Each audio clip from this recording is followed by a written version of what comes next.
दोस्तों, एक तोता ने बताया कि यह 3 काम मनुष्य को रंग से राजा बना देते हैं।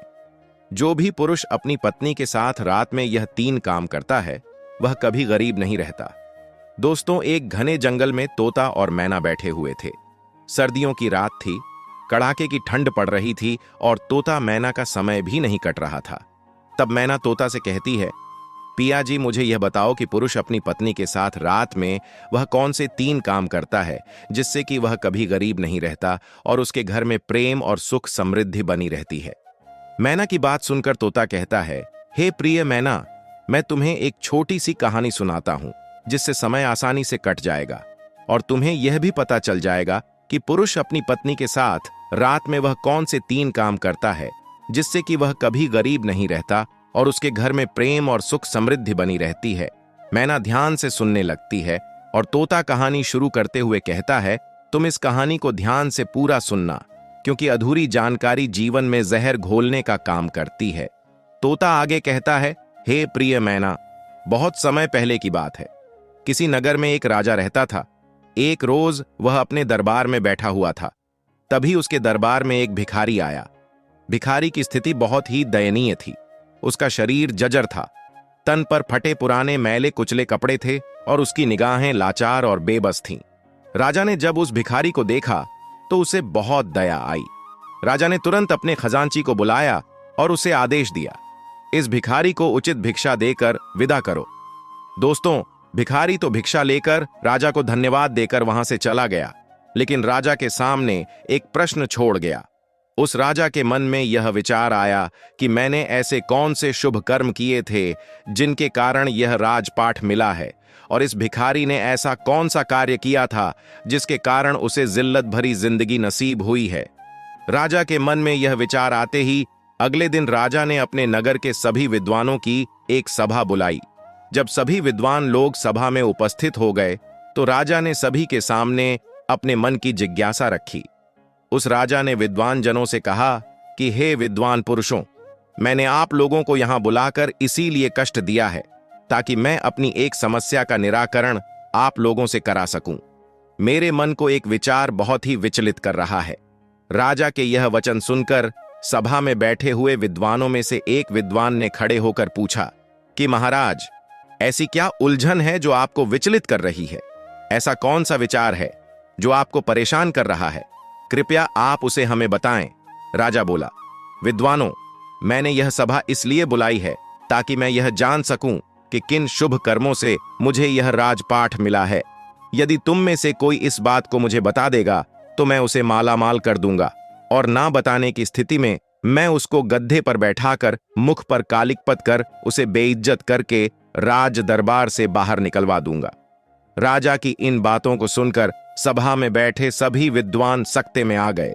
वे सोचने लगे कि राजा को यह बात बताने से बेहतर तो यही है कि हम लोग खामोश रहें या फिर उससे कुछ दिन की मोहलत मांगकर चुपचाप यहां से खिसक लें।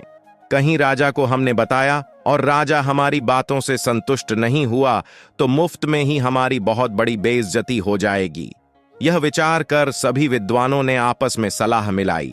सलाह मिलाकर सभी विद्वानों ने राजा से कहा कि महाराज, हम आपके इस प्रश्न का उत्तर तो दे देंगे कि किस पुण्य कर्म के कारण आपको राजपाठ नसीब हुआ है, लेकिन उसके लिए आपको हमें कुछ दिन की मोहलत देनी होगी।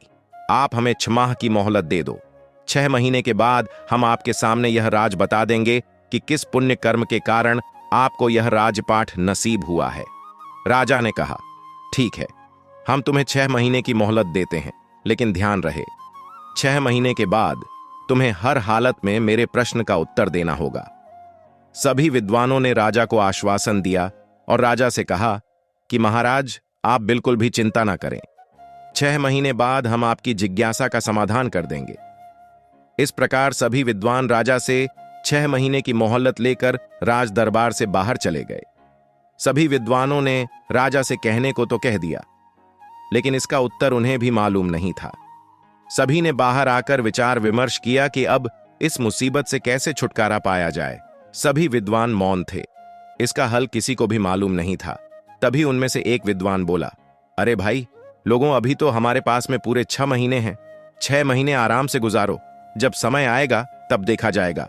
भविष्य की चिंता करके वर्तमान क्यों बर्बाद करें? सभी ने एक सुर में हाँ मिलाई और सभी विद्वान यह वायदा करके कि आज से 6 महीने बाद हम सभी लोग नगर के बाहर तालाब पर इकट्ठे होंगे और जिसे भी उत्तर पता चल जाएगा वह एक दूसरे को बता देगा। इस तरह सभी लोग एक दूसरे से वादा करके एक दूसरे से विदा लेकर अपने अपने घर को चले गए और अपने घर के कार्यों में व्यस्त हो गए। दिन गुजरे, महीने गुजरे और गुजरते गुजरते वह समय भी आ पहुंचा जिसके अगले दिन राजा को उसके सवाल का उत्तर देना था। वादे के अनुसार एक बार फिर से सभी विद्वान नगर के बाहर बने हुए तालाब पर इकट्ठे हुए। सभी ने एक दूसरे से पूछा, क्या किसी को उत्तर पता चला? तो सभी का एक ही जवाब था कि हम तो इस प्रश्न का कोई जवाब नहीं ढूंढ पाए। जब सबको यह पता चला कि राजा के प्रश्न का उत्तर किसी के पास नहीं है, तो यह जानकर सभी चिंतित हो गए और सोचने लगे कि अब क्या किया जाए। जब सभी विद्वान चिंता में डूबे हुए थे, तभी न जाने कहां से एक वृद्ध ब्राह्मण सन्यासी वहां पहुंचा। जब उसने सभी विद्वानों को चिंता में डूबा देखा, तो उसने विद्वानों से पूछा, क्या बात है भाई, आप सभी लोग चिंता में कैसे बैठे हो? साधु महाराज के पूछने पर विद्वानों ने सारा घटनाक्रम उस महात्मा को बता दिया और कहा कि महात्मा जी, यदि हमने कल राजा को उसके प्रश्न का उत्तर नहीं दिया तो राजा हमारा सिर मुंडवाकर गद्दे पर बिठाकर राज्य से बाहर निकलवा देगा। इसी कारण से हम सभी लोग चिंता में बैठे हुए हैं। विद्वानों के मुख से यह वचन सुनकर उस वृद्ध ब्राह्मण ने कहा, हे विद्वानों, अब तुम्हें चिंता करने की कोई आवश्यकता नहीं है, क्योंकि मुझे पता है कि तुम्हारे नगर के राजा को किस पुण्य कर्म के कारण राजपाठ नसीब हुआ है। सभी विद्वानों ने कहा कि सच महात्मा जी, आपको पता है। तब सन्यासी बोला, बिल्कुल पता है। सभी विद्वान उस महात्मा के आगे हाथ जोड़कर बोले, महात्मा जी, यदि ऐसी बात है तो कृपया हमें बताइए कि किस पुण्य कर्म के कारण हमारे राजा को राजपाठ नसीब हुआ है। हम वादा करते हैं कि हमें जो भी उपहार उस राजा से मिलेगा उसमें से अधिक हिस्सा हम आपको दे देंगे। वृद्ध ब्राह्मण बोला, हे विद्वानों, मुझे आपसे कोई उपहार नहीं चाहिए। आप तो सिर्फ मुझे राजा के पास ले चलो, मैं स्वयं उसके प्रश्न का उत्तर दे दूंगा। मित्रों, उस ब्राह्मण की इन बातों को सुनकर सभी विद्वानों के चेहरे खिल उठे। सभी विद्वान उस वृद्ध ब्राह्मण को लेकर राजा के दरबार में जा पहुंचे। उन्होंने उस वृद्ध ब्राह्मण का राजा से परिचय कराया और कहा कि राजन, यह वृद्ध ब्राह्मण आपके प्रश्न का उत्तर दे देंगे। राजा ने कहा, कोई बात नहीं, मुझे तो मेरे प्रश्न का उत्तर चाहिए, चाहे आप दें या यह महात्मा जी दें। बताइए ब्राह्मण देवता, मुझे किस पुण्य कर्म के कारण यह राजपाठ मिला है? राजा के वचन सुनकर वह ब्राह्मण देवता बोले कि महाराज, क्या आप सच में यह जानना चाहते हैं कि आपको ही यह राजपाठ क्यों मिला? राजा ने उत्तर दिया, हाँ महात्मा जी, मैं यही जानना चाहता हूं। तब ब्राह्मण देवता बोले कि महाराज, इन बेचारे विद्वानों को सताने से कोई लाभ नहीं है। आपके प्रश्न का उत्तर तो केवल एक ही व्यक्ति दे सकता है। राजा ने उत्सुकता से पूछा कि कौन बता सकता है? वृद्ध ब्राह्मण बोले कि महाराज, यहां से 100 कोस उत्तर दिशा में एक वन में एक महात्मा तपस्या कर रहे हैं। वे केवल राख खाते हैं, राख के अतिरिक्त कुछ भी नहीं ग्रहण करते और राख का ही मल त्याग करते हैं। वे महान दूरदृष्टा हैं, वही आपके प्रश्न का उत्तर दे सकते हैं। यह सुनकर राजा ने वृद्ध ब्राह्मण की बात पर विश्वास किया और अपना राज्य अपने मंत्रियों को सौंपकर उस महात्मा की खोज में चल दिए जो राख खाते थे और राख का ही मल त्याग करते थे। कई दिनों के सफर के बाद राजा अंततः उस वन में पहुंचे जहां वह महात्मा तपस्या कर रहे थे। राजा ने हाथ जोड़कर महात्मा जी की एक परिक्रमा की और महात्मा जी के सामने हाथ जोड़कर खड़े हो गए। 2 घंटे बाद महात्मा की समाधि टूटी। जब उन्होंने राजा को अपने सामने हाथ जोड़े खड़ा पाया तो महात्मा ने पूछा कि भाई, तुम कौन हो? देखने में तो तुम राजा जैसे लगते हो, फिर तुम इस निर्जन वन में क्या कर रहे हो? राजा ने महात्मा को अपना परिचय दिया और वहां आने का कारण बताया। इस पर महात्मा ने कहा कि राजन, मैं अब भी तुम्हारे प्रश्न का उत्तर देने में असमर्थ हूं, लेकिन यहां से 50 कोस दूर उत्तर दिशा में एक अन्य महात्मा तपस्या कर रहे हैं। वे आग खाकर जीवित रहते हैं। तुम उनके पास चले जाओ, वे तुम्हारे प्रश्न का उत्तर अवश्य देंगे। महात्मा की इन बातों को सुनकर राजा कुछ पल के लिए निराश अवश्य हुआ, किंतु फिर नए उत्साह के साथ महात्मा द्वारा बताए गए मार्ग पर उस साधु की तलाश में आगे बढ़ चला। शीघ्र ही उसने उस साधु को खोज लिया जो अग्नि में तपस्या कर रहे थे और केवल आग खाकर जीवित रहते थे। वह साधु भी समाधि अवस्था में बैठे तपस्या कर रहे थे। कुछ देर बाद जब महात्मा की समाधि टूटी तो उन्होंने राजा को आदरपूर्वक खड़ा देखा। महात्मा ने राजा से वहां आने का कारण पूछा। राजा ने उन्हें अपनी समस्या बताई। राजा की बात सुनकर साधु ने कहा, सुनो राजन, यह सत्य है कि मैं बहुत दिनों से तपस्या कर रहा हूं, किंतु अनेक रहस्य ऐसे हैं जिन्हें मैं भी नहीं जानता। तुम्हारा प्रश्न भी कुछ ऐसा ही है। मैं इसका उत्तर देने में असमर्थ हूं। जब राजा साधु महाराज के इन वचनों को सुनता है तो निराश हो जाता है। राजा महात्मा जी से कहता है कि हे प्रभु, तब तो मेरा इतनी दूर आना व्यर्थ ही गया। मैं तो बड़ी आशा लेकर आपके पास आया था कि आप मेरी समस्या का अवश्य समाधान कर देंगे। जब साधु महाराज राजा को अत्यंत उदास देखते हैं तो कहते हैं कि हे राजन, निराश मत हो। मुझे तुम्हारे प्रश्न का उत्तर पता नहीं है, लेकिन मैं उस व्यक्ति को भली भांति जानता हूं जिसके पास तुम्हारे सभी सवालों के उत्तर हैं। राजा ने कहा, ठीक है महाराज, आप उनका ही पता बता दीजिए। इतनी दूर आया हूं तो मैं उनसे भी मिल लेता हूं। महात्मा जी बोले, सुनो राजन, यहां से 50 मील आगे नीलगढ़ नाम का एक शहर है। उस शहर में रामू नाम का एक प्रतिष्ठित वैश्य रहता है। उसकी पत्नी इस समय गर्भवती है और अब से 2 दिन बाद उसके घर एक पुत्र का जन्म होगा। फिर महात्मा ने आगे कहा, वैश्य के घर में पुत्र तो जन्म लेगा, लेकिन कुछ ही घंटे जीवित रहने के बाद उसकी मृत्यु हो जाएगी। जब उसकी मृत्यु हो जाएगी तो वैश्य उसे शशान की मिट्टी में दफना देगा। जब वह अपने पुत्र को दफना कर लौट जाए तब तुम उस मृत बच्चे की देह को जमीन से बाहर निकाल लेना और उसी मृत बच्चे के सामने अपना प्रश्न रखना। तुम्हें तुम्हारे प्रश्न का उत्तर मिल जाएगा। राजा ने साधु का धन्यवाद किया और साधु से विदा लेकर राजा आगे को बढ़ गया। चलते चलते राजा साधु की बताए हुए शहर नीलनगर में पहुंच गया और वैश्य का घर तलाश करके उसके घर के समीप ही एक चबूतरे पर बैठ गया। कुछ ही देर में वैश्य अपने घर से बाहर निकला। अजनबी व्यक्ति को बाहर बैठा हुआ देखकर उस वैश्य ने राजा से पूछा, मित्र कौन हो तुम और यहां बैठे किसकी प्रतीक्षा कर रहे हो? राजा बोला, मुझे प्रतीक्षा है तुम्हारे घर में आने वाले उस नन्हे से मेहमान की जो शीघ्र ही तुम्हारी पत्नी के गर्भ से जन्म लेने वाला है। वैश्य अजनबी के मुख से जब इन बातों को सुनता है तो उसे बड़ा ही आश्चर्य होता है। राजा की इन बातों को सुनकर वैश्य राजा से पूछता है, तुम्हें कैसे पता चला कि मेरी पत्नी गर्भवती है? राजा ने कहा, इसमें आश्चर्य करने की कोई बात नहीं है। मुझे यह बात एक महात्मा ने बताई है और उसने यह भी कहा है कि तुम्हारी पत्नी के गर्भ से जो शिशु जन्म लेगा वह लड़का होगा। लेकिन यह सुनकर वैश्य बोला, लेकिन क्या भाई, तुमने अपनी बात अधूरी क्यों छोड़ दी? बच्चा स्वस्थ तो पैदा होगा। राजा ने कहा, हां भाई, खूब स्वस्थ पैदा होगा, लेकिन सिर्फ कुछ घंटे वह जीवित रह पाएगा, बाद में उसकी मृत्यु हो जाएगी।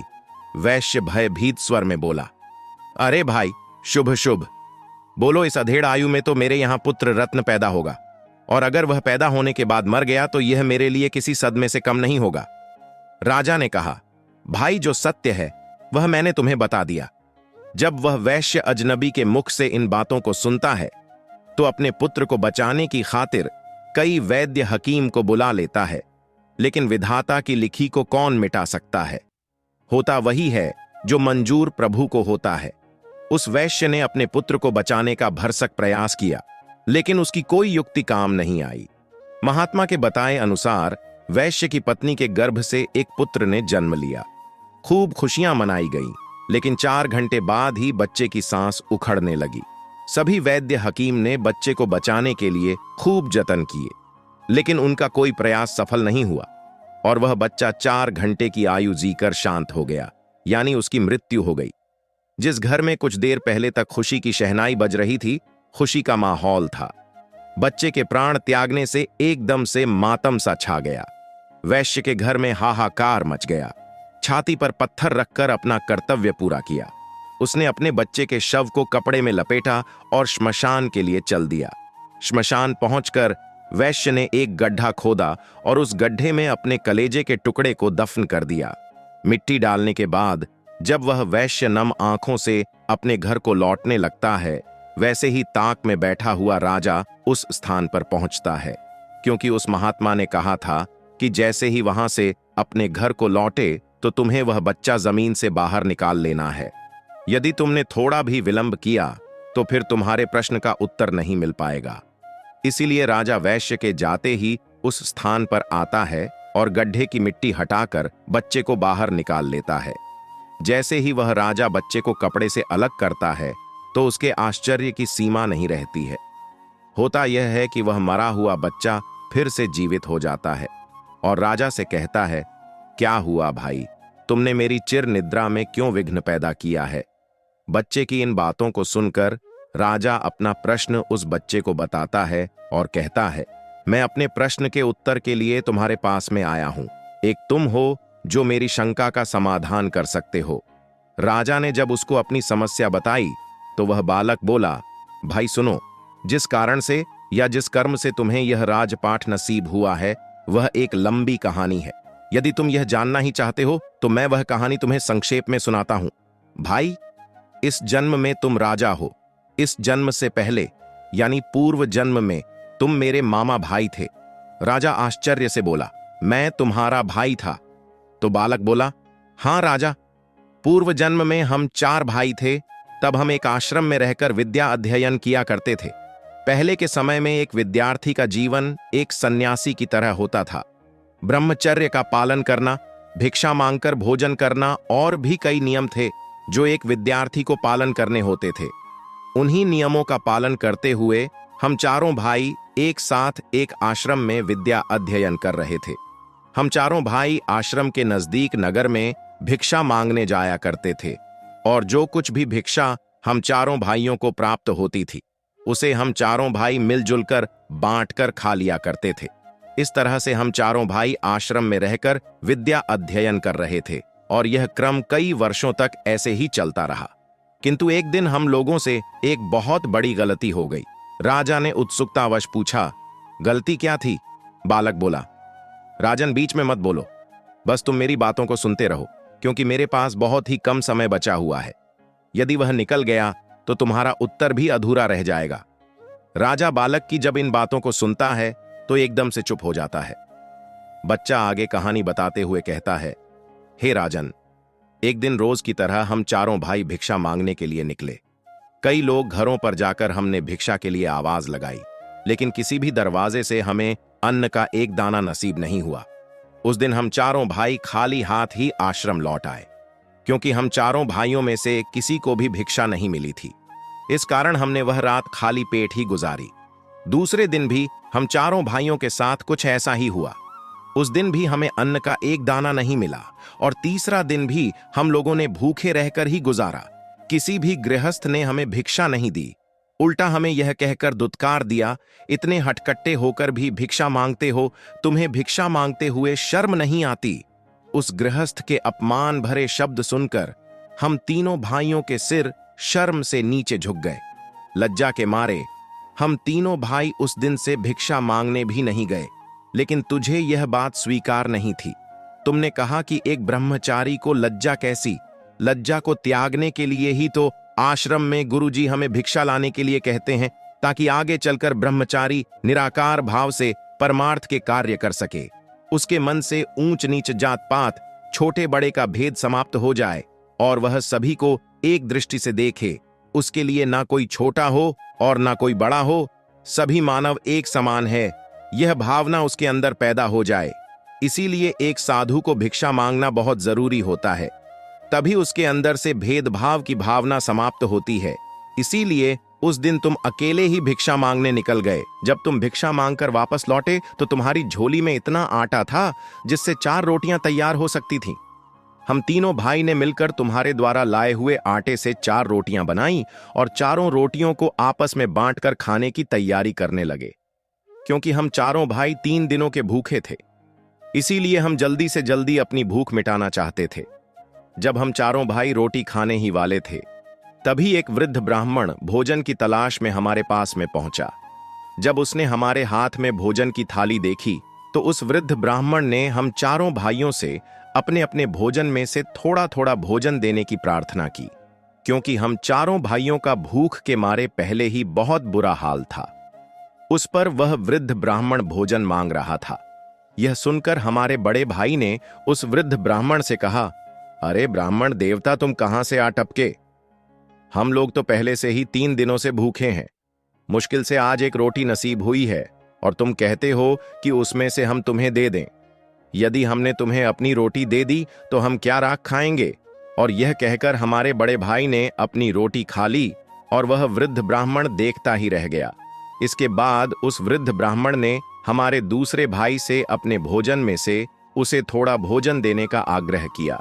हमारे दूसरे भाई ने उस वृद्ध ब्राह्मण से कहा, महाराज, यदि मैंने तुम्हें अपना भोजन दे दिया तो मैं क्या चूल्हे की आग खाऊंगा? और यह कहकर उसने भी अपनी रोटी खा ली।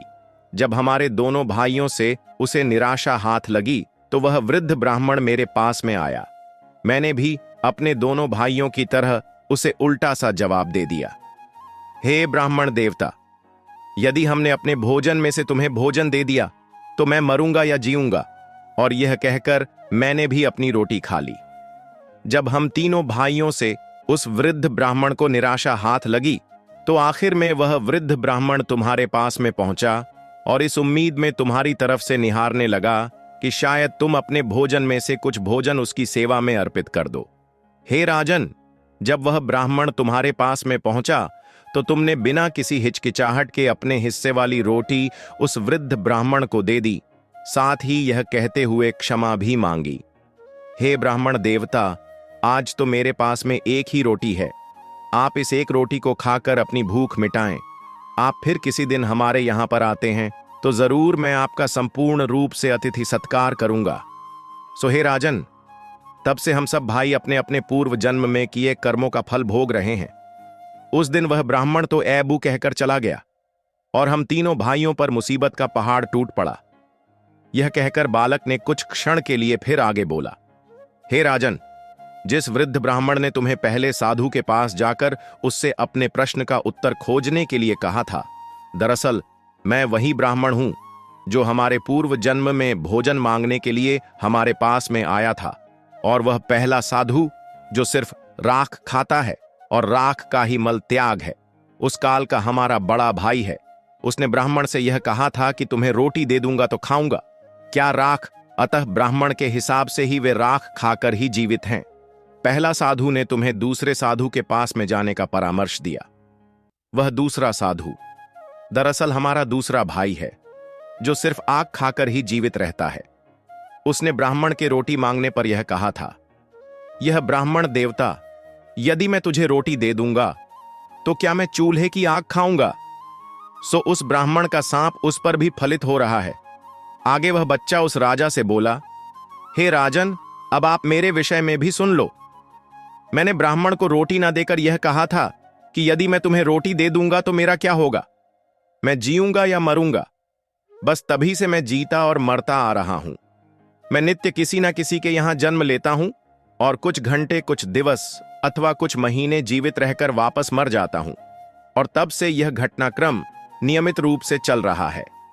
इतना कहकर बालक ने जब राजा को उसके विषय में बताना शुरू किया तो उसने राजा को बताया कि हे राजन, अब तुम अपने विषय में भी सुन लो। तुमने अपने हिस्से की रोटी उस ब्राह्मण को दी और स्वयं भूखे रहे। तुमने अपने आतिथ्य धर्म का पूरी तरह से पालन किया, अतः उन्हीं शुभ कर्मों के कारण इस जन्म में तुम्हें राजा बनने का अवसर मिला है, क्योंकि परमात्मा उन्हीं लोगों को राजपाट देता है या अमीर बनाता है जो खुद की ना सोचकर दूसरों की परवाह करते हैं, जो दूसरों के बुरे वक्त में उनकी सहायता करते हैं, जो अपने मुंह का निवाला भी दूसरों की सेवा में समर्पित कर देते हैं। ऐसे लोगों को परमात्मा इस मंशा से अमीर बनाता है कि यह लोग अमीर होकर दूसरों के सुख दुख में उनका साथ निभाएंगे। लेकिन अधिकतर लोग अमीर होकर अपना ही सोचते हैं। वे यह भूल जाते हैं कि यह अमीरी हमें हमारे पिछले जन्म के पुण्य फलों के कारण प्राप्त हुई है और परमात्मा ने हमें दूसरों की सहायता के लिए अमीर बनाया है। यदि हम पुण्य कर्म करेंगे, लोगों की सहायता करेंगे, तो इस जन्म में तो हमें परमात्मा ने अमीर बनाया है, अगला जन्म भी हमारा अमीरी में ही बीतेगा। इसलिए राजन, तुम्हारे लिए अच्छा यही होगा कि तुम अपनी प्रजा, गरीब, असहाय लोगों और जरूरतमंद लोगों की भरपूर मदद करो, परोपकार के कार्य करो, ताकि तुम्हारा आगामी जीवन भी सुखमय बन सके। इतना कहकर बालक एकदम से चुप हो गया। उसकी आंखें बंद हो गईं, उसकी गर्दन एक ओर लुढ़क गई। राजा समझ गया कि यह बच्चा सिर्फ इतनी देर के लिए ही जीवित था। अतः राजा ने बड़ी सावधानी के साथ उस बालक को कपड़े में लपेटा और बड़े ही सम्मान के साथ उस बच्चे को जमीन में दबा दिया। और जमीन में दबा देने के बाद राजा अपने नगर को लौट गया, क्योंकि अब राजा को भी यह पता चल चुका था कि उसे इस कारण से यह राज्यपाठ नसीब हुआ है। तो यह थी आज की कहानी। आशा है इस कहानी से आपको भी पता चल गया होगा कि किस कर्म के कारण मनुष्य राजा बन जाता है और किस कर्म के कारण मनुष्य को जिल्लत भरा जीवन भुगतना पड़ता है। यदि आप भी अपना कल अच्छा चाहते हैं तो कृपया गरीब, असहाय लोगों की मदद करें, जरूरतमंद लोगों की सहायता करें, माता पिता का आदर करें और ईश्वर का भजन करें, क्योंकि हमारा कल का किया हुआ कर्म ही भविष्य में हमारा भाग्य बन जाता है। जो अच्छा कर्म करते हैं वह सुख पाते हैं और जो बुरा कर्म करते हैं वह दुख पाते हैं। यहाँ हमारी आज की कहानी समाप्त होती है। हम उम्मीद करते हैं कि आपको हमारी आज की यह कहानी, आज का यह वीडियो पसंद आया होगा और आप इससे ढेर सारी प्रेरणा लेंगे। मिलते हैं आने वाली अगले वीडियो में। यदि वीडियो अच्छी लगी हो तो वीडियो को लाइक करें और हमारे चैनल को सब्सक्राइब करके बेल आइकॉन को भी क्लिक कर लें। साथ ही कमेंट में हर हर महादेव जरूर लिखें। धन्यवाद।